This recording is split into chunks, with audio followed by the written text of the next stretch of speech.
El siguiente programa puede contener escenas de sexo y violencia. Se recomienda la compañía de un adulto responsable. Canal Universitario presenta.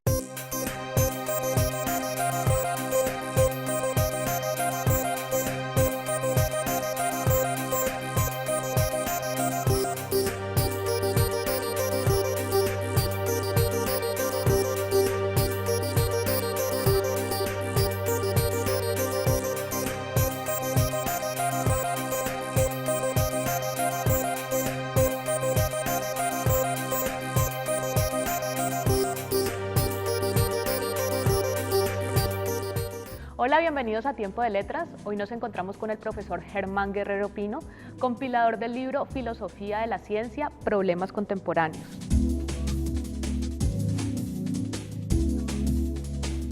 Profesor, ¿cuál es el origen de esta compilación? Este es un libro compilado de manera conjunta con la profesora Luz Marina Duque, que también pertenece al Departamento de Filosofía de acá de la Universidad del Valle. El libro recoge 20 artículos o 20 documentos, 20 escritos que fueron trabajados al interior del grupo de investigación que yo dirijo, que se llama Episteme, Filosofía y Ciencia. Allí realmente fue donde se originan, digamos, estos 20 artículos. Son artículos que, como el nombre lo indica, tienen que ver con cuestiones muy actuales y pertinentes relacionadas con la filosofía de la ciencia. Lo importante del libro es intentar dar a conocer la producción científico-filosófica que hace el grupo y también la actividad que tiene con invitados nacionales e internacionales. Bueno, el libro se compone de 7 partes. ¿Cuáles son sus principales temáticas? Los 20 artículos entonces se han agrupado en 7 grandes partes y cada una recoge asuntos muy actuales, digamos, que tienen que ver con la filosofía de la ciencia. Por ejemplo, el primero es inducción, racionalidad y filosofía naturalizada. Entonces, están los temas clásicos de la metodología científica, que es el tema de la inducción y el tema de la racionalidad, tratados desde las perspectivas modernas, digamos, del asunto. Y hay un tema muy interesante que es el de la filosofía naturalizada, que tiene que ver con la pregunta hasta dónde la filosofía puede asumir, digamos, la metodología propia de las ciencias naturales. Esto es problemático, digamos, pues porque si, digamos, la filosofía de la ciencia busca recoger preguntas generales, digamos, propiamente filosóficas, pero abordarlas con la metodología científica, en ese sentido podría ser subsumida o desaparecer en la ciencia misma. Y entonces la pregunta es, ¿cuál es el papel de la filosofía? Entonces, este tema, digamos, de la filosofía naturalizada, pues tiene que ver con la relación filosofía y ciencia y hasta dónde la filosofía es pertinente y las cuestiones, digamos, de la ciencia deben asumirse dentro de la filosofía, pero de una manera muy particular.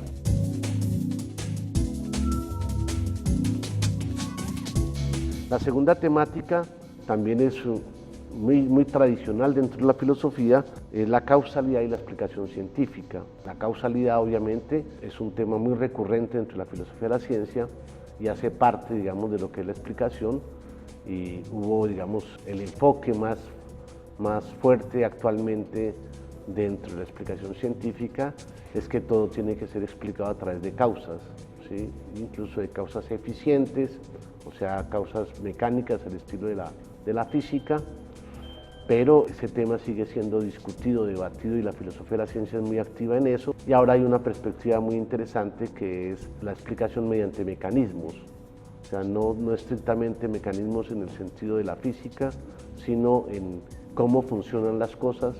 Entonces, eso es una perspectiva muy interesante, digamos, desde el punto de vista de la biología, de los sistemas sociales, y entonces permite integrar, digamos, la física, la biología, las ciencias sociales, la economía, incluso dentro de una misma perspectiva de explicación, que es lo que se llama explicación mediante mecanismos.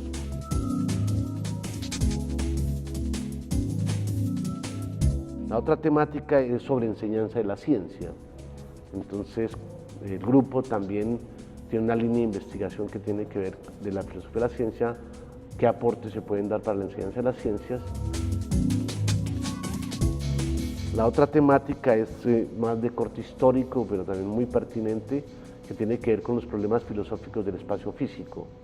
Ahí hay 3 contribuciones, todas de estudiantes de la maestría, donde recogen reflexiones históricas sobre qué se entiende por espacio físico, y entonces esas temáticas se han actualizado, digamos, a la luz de las reflexiones presentes. La quinta temática es bastante actual, tiene que ver con un tema entre el realismo y el antirrealismo científico. Es un tema que cruza, digamos, toda la historia de la filosofía y de la ciencia, pero ahora, desde hace 20 años, ha ocupado, digamos, el centro de atención de los filósofos de la ciencia, pues porque se asume con nuevas herramientas conceptuales, nuevas herramientas metodológicas, este tema si la ciencia aspira, digamos, a conocer la realidad o si realmente tiene que quedarse en una mera descripción de apariencias del mundo. Ese es un tema muy interesante y va emparentado con el tema de la naturaleza de las teorías científicas, o sea, cuál es la característica de las teorías científicas, que también ha ocupado la reflexión filosófica en los últimos 40 años.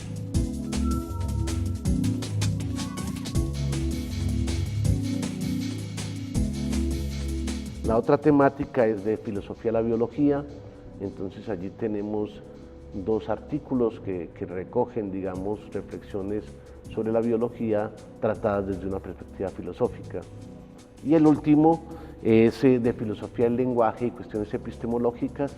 Allí viene la contribución del profesor Luis Fernández Moreno y otras 2 contribuciones adicionales que tienen que ver con cuestiones del lenguaje pensados desde el punto de vista filosófico y también desde el punto de vista epistemológico.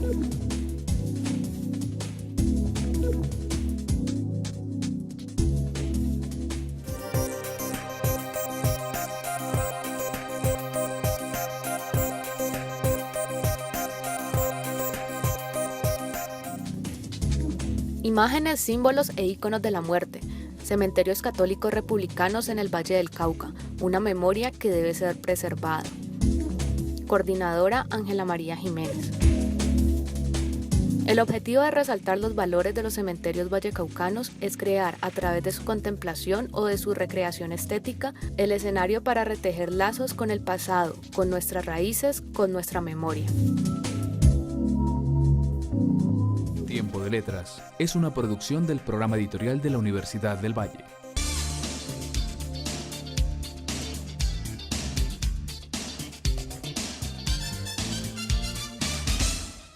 Libros de medicina, matemáticas, química y todas las ciencias. Libros de historia, sociología, música, pintura y las otras artes y humanidades, además de novela, poesía, cuento y todos los géneros literarios. En la editorial de la Universidad del Valle encuentras todo el conocimiento que necesitas. Editorial de la Universidad del Valle.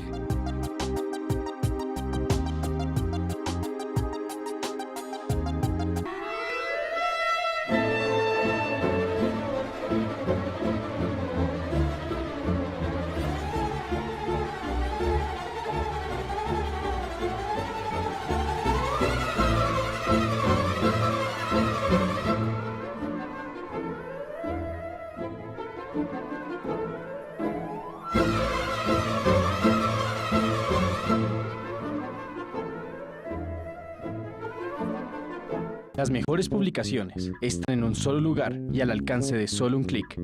La librería de la U.com le ofrece más de 14.000 títulos de 70 editoriales. Reciba en cualquier lugar el libro que necesite, cuando usted lo necesite. La librería de la U.com. Libros de medicina, matemáticas, química y todas las ciencias. Libros de historia, sociología, música, pintura y las otras artes y humanidades, además de novela, poesía, cuento y todos los géneros literarios. En la editorial de la Universidad del Valle encuentras todo el conocimiento que necesitas. Editorial de la Universidad del Valle.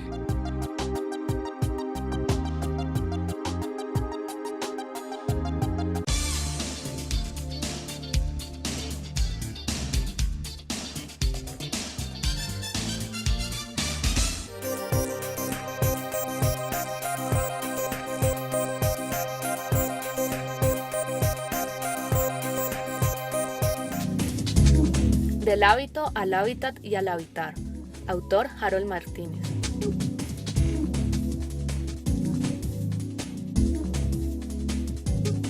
No es un cambio climático lo que vivimos, sino un recalentamiento global del planeta. Una silenciosa realidad física de efectos ecológicos, sociales, políticos y económicos impredecibles que van siendo ya visibles aunque constantemente minimizados. Tiempo de Letras es una producción del programa editorial de la Universidad del Valle.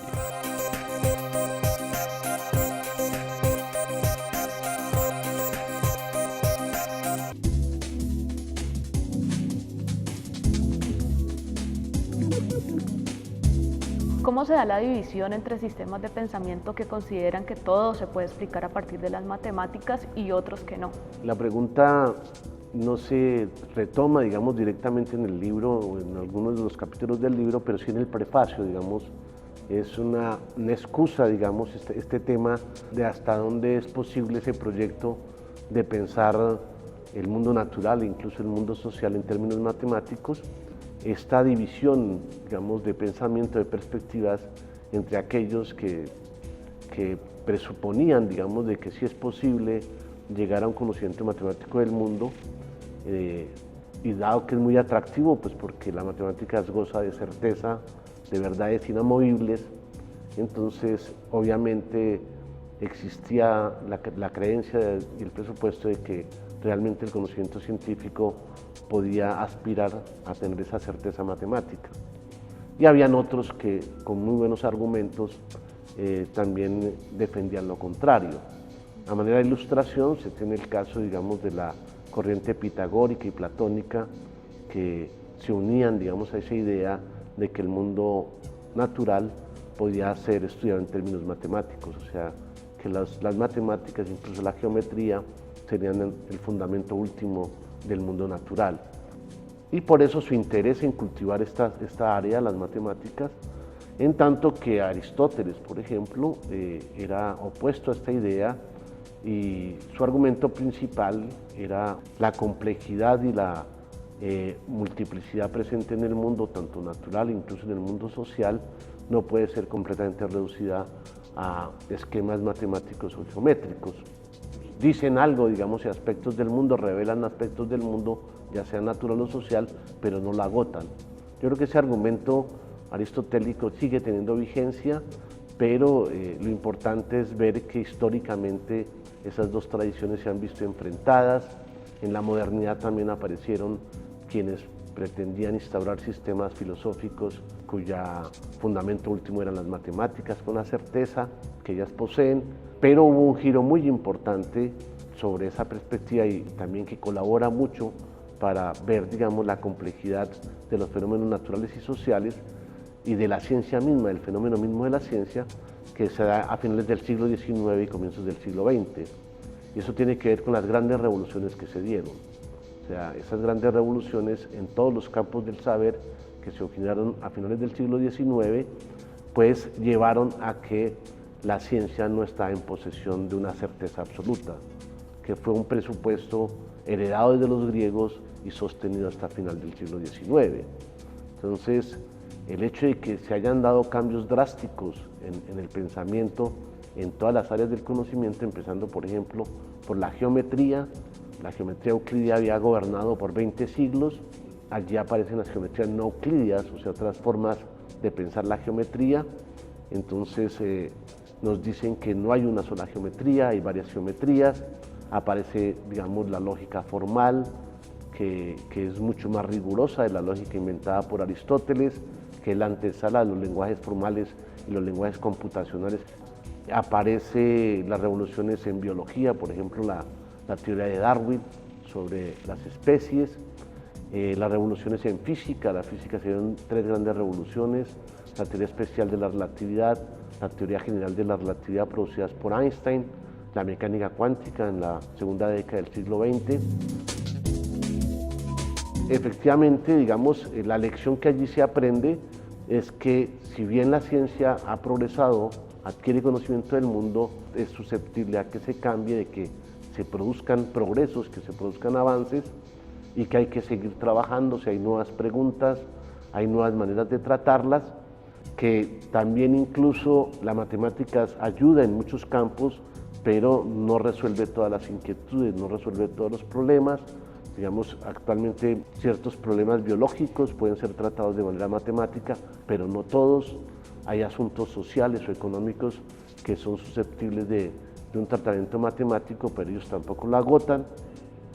Entonces hay que intentar hasta donde sea posible pensar ciertos problemas económicos o sociales o incluso complejos, tratar de introducirlos dentro de esquemas matemáticos hasta donde sea posible, pero eso no quiere decir que todo pueda ser pensado en términos matemáticos. La matemáticas también ha tenido progresos enormes. La matemática no es a la manera como normalmente se piensa ahora, digamos, de la aritmética o del cálculo, sino hay teorías mucho más poderosas, como la teoría de categorías, que son también muy complejas, que permiten asumir o comprender, digamos, o convertirse en herramientas muy útiles para fenómenos sociales o económicos complejos, incluso mentales, si se quiere. Entonces, en síntesis, el debate continúa, no hay que zanjarlo, todavía no está zanjado, pero la lección es que hay que hacer uso de herramientas matemáticas hasta donde sea posible, pero estamos seguros de que ellas no agotarán las perspectivas sobre el mundo social y tampoco el mundo natural. Usted es autor del capítulo Realismo científico y empirismo constructivo. ¿Cuál es el tema central aquí? Ese capítulo aborda un aspecto muy específico sobre uno de los debates más importantes que ha ocupado a los filósofos de la ciencia. Tiene que ver con el asunto de la existencia o no de lo que llaman los científicos las entidades teóricas. O sea, el realista, digamos, la perspectiva realista defiende que sí hay argumentos para poder sostener que las entidades teóricas o los inobservables, o las entidades inobservables que postulan las ciencias, tanto las ciencias naturales incluso como las ciencias sociales, hay argumentos fuertes para sostener que existen, mientras que una posición antirrealista, que normalmente son las que defienden los empiristas, plantean que no hay argumentos para sostener tales cosas. O sea, que realmente, y allí está el reto, digamos, de los antirrealistas, digamos, y de las discusiones filosóficas, es que debemos suspender el juicio sobre la existencia o no de entidades inobservables propuestas por los científicos. ¿Cuáles entidades inobservables? Entonces, realmente es un tema que pone en cuestión prácticamente muchos desarrollos de la ciencia, o sea, por ejemplo, una entidad como la gravedad, digamos, que nosotros la conocemos por sus efectos, pero como tal no observamos la gravedad, podría ser puesta en cuestión por una perspectiva filosófica como la empirista, porque nos diría que no tenemos acceso a ella a través de los sentidos de la observación, entonces deberíamos ser cautos y no afirmar de que la gravedad existe, por ejemplo. Eso se ha vuelto mucho más acuciante cuando hablamos, por ejemplo, de las partículas elementales, o sea, como los electrones o como partículas subatómicas, o efectivamente los científicos no tienen acceso directo a esas partículas, no las observan, digamos, a través de sus instrumentos, sino que ellos dicen ven ciertos efectos, pero es cierto que nunca tienen acceso a ellas. Entonces, la posición empirista es que también hemos de ser cautos a la hora de afirmar si esas entidades, digamos, propuestas por los científicos, por los físicos, realmente existen, ¿sí? El argumento, digamos, es importante, pues porque históricamente, por ejemplo, se han visto que entidades propuestas por los científicos no han existido. Es el caso, por ejemplo, un quinto elemento, digamos, en la cosmología griega, que era llamado el éter, que era el que constituía los cuerpos celestes, por ejemplo, o sea, la luna y el sol, para ellos eran entidades muy diferentes a la Tierra, entonces estaban compuestas de un elemento muy diferente y lo llamaron éter, y obviamente con el pasar del tiempo los científicos han descubierto que efectivamente no están hechas de éter, sino de otra cosa. En la modernidad, entonces, por ejemplo, se pensaba que estaba el flogisto, digamos, era una sustancia especial que tenía que ver con el fenómeno de oxidación más bien de los cuerpos, y se llegó a encontrar de que no existía el flogisto. También está el calórico, digamos, que tenía que ver con asuntos de temperatura y de dilatación de los cuerpos. También los científicos llegaron a demostrar de que no existe tal sustancia como el calórico. A finales del siglo XIX, que es la antesala de la teoría de la relatividad especial, había un presupuesto de que las ondas electromagnéticas se soportaban en un éter, incluso la luz viajaba en un famoso éter luminífero, y pues parte de lo que hace la teoría de la relatividad especial de Einstein es mostrar que ese tal éter no se necesita.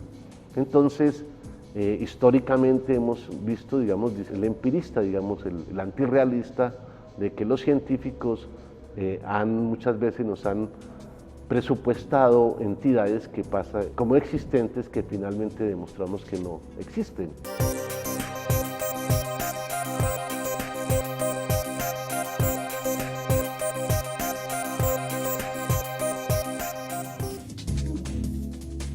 Museo Julio César Cubillos, Patrimonio Arqueológico de la Universidad del Valle.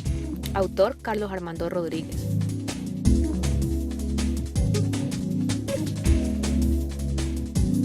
Mediante la utilización del recurso visual se explora las particularidades que caracterizan parte de la obra de los artistas de 11 culturas prehispánicas de nuestro país.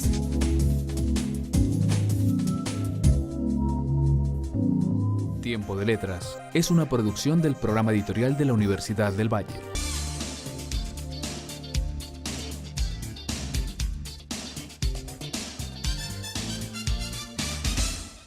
Libros de medicina, matemáticas, química y todas las ciencias. Libros de historia, sociología, música, pintura y las otras artes y humanidades, además de novela, poesía, cuento y todos los géneros literarios. En la editorial de la Universidad del Valle encuentras todo el conocimiento que necesitas. Editorial de la Universidad del Valle.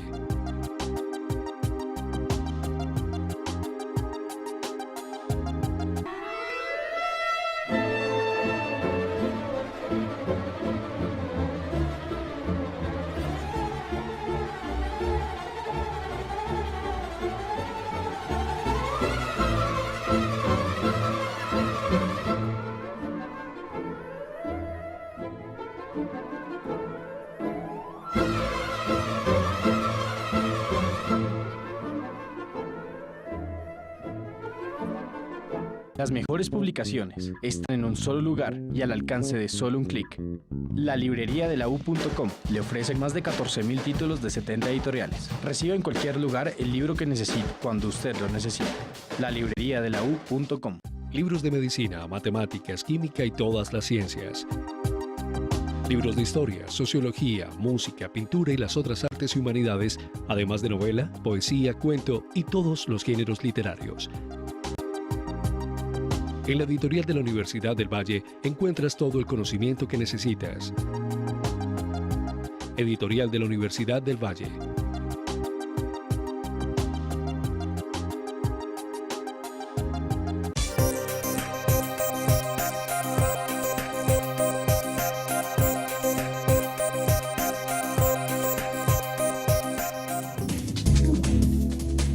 El Puerto, Memoria Gráfica de Buenaventura.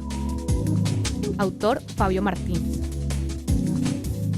En el año de 1938, durante el gobierno del presidente Eduardo Santos Montejo, un grupo de amigos que reunían en un pequeño café de Buenaventura decidieron fundar el periódico El Puerto.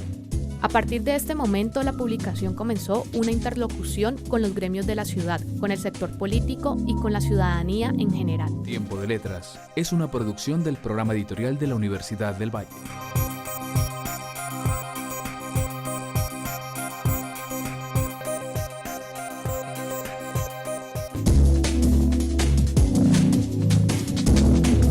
Comencé como profesor de física y filosofía. Yo me gradué en la Universidad Pedagógica y estaba dedicado a la ciencia como tal. Y entonces, de entre esas preocupaciones, me apareció la inquietud pedagógica, pero fundamentada en la filosofía y en la historia de la ciencia. Me dediqué mucho a leer historia de la física y filosofía de la física. Después hice una maestría en docencia de la física, que tenía efectivamente esta orientación de indagar en la historia de la física, en la filosofía de la física, algunas herramientas que permitieran, digamos, hacer una mejor enseñanza de la física. Dado que me inquietó mucho la filosofía, en los sitios donde yo venía ocupándome de eso, cada vez se hacía más intensa la necesidad de tener claridad sobre cuestiones de la filosofía. Entonces hice una maestría en filosofía en la Universidad Javeriana de Bogotá. De manera muy casual, de esas casualidades de la vida, apareció la convocatoria de la Universidad del Valle aquí, una convocatoria muy sui generis, porque yo creo que era la primera convocatoria que se abría a nivel nacional sobre una vacante, una plaza en filosofía de la ciencia específicamente, o sea, no era ni en física, ni en filosofía general, ni nada de esto, sino era una cátedra en filosofía de la ciencia. Yo apliqué a ella y pues por fortuna gané esa plaza, eso fue en el año 95, y entonces desde ese año me he venido concentrando de manera muy exclusiva en la filosofía de la ciencia, ¿sí? Muy con las preocupaciones de la física, pero digamos intentar de meterme en el campo, en la disciplina de la filosofía de la ciencia y debatir, discutir con la gente que está produciendo y haciendo cosas en filosofía de la ciencia. Afortunadamente en el año 98 la universidad me da una comisión de estudios para estudiar en la Universidad Complutense de Madrid. Allí hice mi doctorado de filosofía de la ciencia.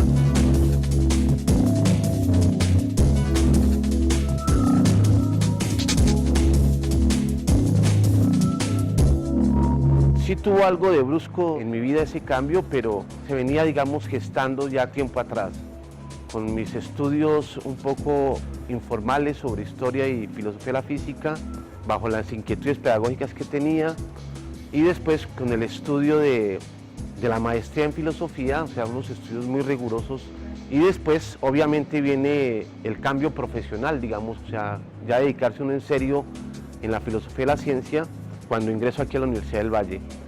Pero yo creo que más de cambio es una cuestión natural, o sea, es una complementariedad muy importante. Al interior de la ciencia es importante mantener esa beta filosófica, ¿sí? Esas inquietudes, digamos, conceptuales, inquietudes de fundamentación, a partir de las cuales, decimos, surge la reflexión filosófica.